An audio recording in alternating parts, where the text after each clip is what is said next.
Kisah ini bermula dari sebuah ekspedisi seorang jurnalis asal Surabaya untuk mendokumentasikan mitologi yang ada di pesisir selatan Banyuwangi pada 2010 silam.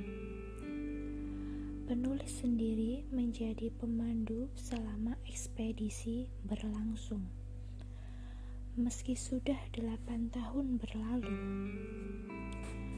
tapi pengalaman itu masih cukup kuat tertanam di ingatan hingga saat ini.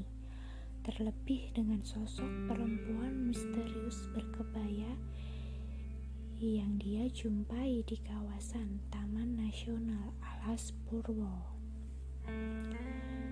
Cerita bermula saat seorang teman jurnalis sebuah media cetak asal Surabaya datang ke Banyuwangi yang bermaksud untuk ekspedisi di pesisir selatan Banyuwangi. Pria berambut gerondong ini ingin mendokumentasikan mitologi masyarakat pesisir. Perjalanan dimulai dari Pantai Grajagan, Kecamatan Purwoharjo, dengan menggunakan 2 sepeda motor trail sewaan.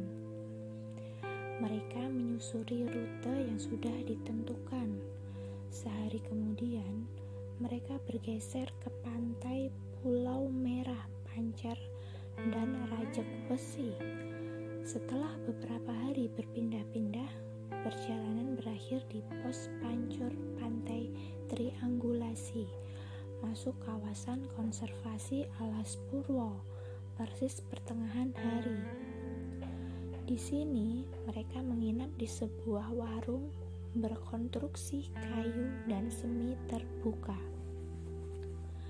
Saat malam tiba, penerangan lampu hanya berasal dari listrik diesel. Itu pun hanya sekitar 3 jam saja, praktis. Selebihnya mereka bermalam berteman dengan cahaya api lilin dan dihibur suara serangga hutan nokturnal. Bangku panjang warung yang hanya seukuran badan mereka pilih sebagai alas tidur. Mereka dan teman jurnalis mereka semua tidur bersebelahan, terpisah meja panjang. Meski badan lelah, namun mata sulit untuk dipejamkan. Hal ganjil pun mulai terasa.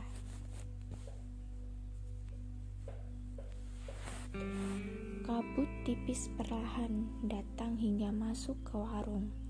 Seiring dengan itu tercium semerbak harum bunga setaman yang begitu kuat. Tak beberapa lama, terlihatlah sosok orang berjalan pelan masuk ke warung. Tak begitu jelas, namun sosok itu jelas terlihat saat tiba-tiba sudah duduk di ujung kursi panjang tempat mereka rebahan. Nyaris menyentuh telapak kaki.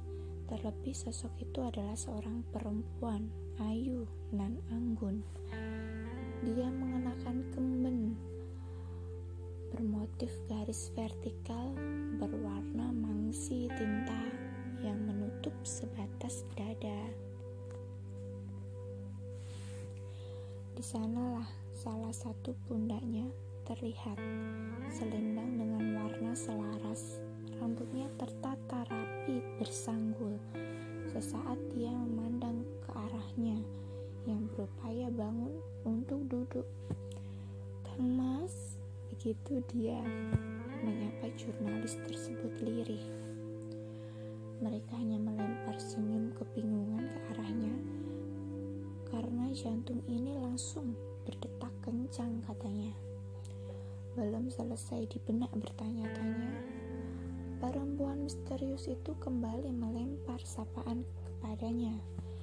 Dia menyebut sebuah nama sembari mengubah posisi duduknya yang lebih dekat lagi. Nama yang kental dengan masa peradaban Jawa kuno, nama yang sama dengan nama seorang putri era kerajaan Majapahit. Gayatri, begitu dia menyebut namanya.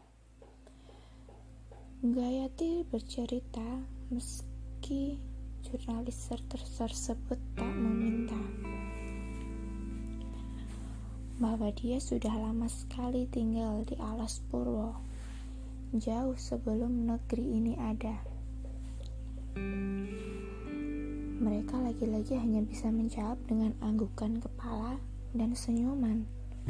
Gayatri seolah mengerti dengan perasaan mereka yang sedang tak karuan. "Kang Mas, dengarkan saya ya," pintanya dengan bahasa Jawa yang kosakatanya ada yang terdengar asing di telinga. Meski begitu, mereka masih memahami substansi perkataannya. Dia mengaku jika hidup di Alas Purwo ada sebuah tugas yang kekal, menebar kedamaian melalui perilaku dan tutur kata, bukan hanya ke sesama manusia, namun kepada seluruh penghuni alam semesta, seolah wejangan itu menyindir hiruk-pikuk kehidupan bersosial pada saat ini. "Saya pamit, Kang Mas," ucapnya berpamitan kepada sembari berjalan ke arah kegelapan, meninggalkan wangi harum di sekitarnya. Anehnya, selepas Gayatri pergi, rasa kantuk yang sangat langsung menyergap mereka. Esok pagi harinya, seorang petugas TNAP yang bertugas di pos Pancur menghampiri mereka.